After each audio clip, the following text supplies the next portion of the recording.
پیارے بچوں، آج میں آپ کو کہانی سناؤں گی پریوں کے بہت خوبصورت جزیرے کی۔ جب زید کی آنکھ کھلی تو وہ ایک خوبصورت وادی میں تھا جہاں ہر طرف پھولوں کی بہار تھی اور فضا میں جادوئی خوشبو پھیلی ہوئی تھی۔ اس کے قریب ہی ایک نہایت خوبصورت پری کھڑی تھی جس کے پیروں سے روشنی نکل رہی تھی۔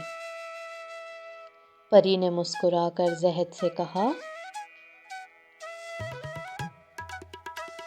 زید نے حیرانگی سے اس پری کو دیکھا اور جواب دیا، میں تو صرف ماہی گیری کر رہا تھا، لیکن ایک طوفان نے مجھے یہاں لا پھینکا۔ پری نے اسے بتایا کہ یہ جزیرہ دراصل پریوں کی ملکہ کا مسکن ہے۔ وہ انسانوں کی آمد یہاں منع ہے کیونکہ انسانوں کی دنیا سے بہت سے خطرے موجود ہیں۔ لیکن زید کے دل میں اس پری کے لیے ایک خاص انس جاگ اٹھا۔ وہ اسے منانے کے لیے کچھ کرنے کا فیصلہ کرنے لگا۔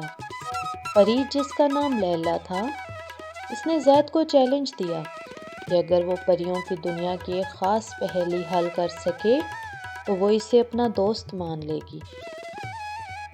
زید نے پہیلی کو حل کرنے کی پوری کوشش کی اور راستے میں اسے بہت سی مشکلات کا سامنا کرنا پڑا، جیسے کہ جادوئی مخلوقات، رازوں سے بھرپور غار اور پہیلیوں سے بھرے جنگلات۔ اس دوران زید اور لیلا کے درمیان ایک گہری دوستی ہو گئی۔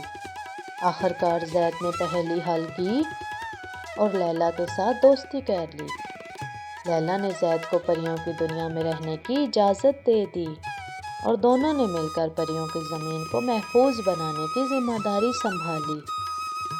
پیارے بچوں، اس کہانی سے ہمیں سبق ملتا ہے کہ دوستی اور محبت کے ذریعے ہم ہر ناممکن کو ممکن بنا سکتے ہیں اور سچی کوشش سے ہر مشکل کو پار بھی کیا جا سکتا ہے۔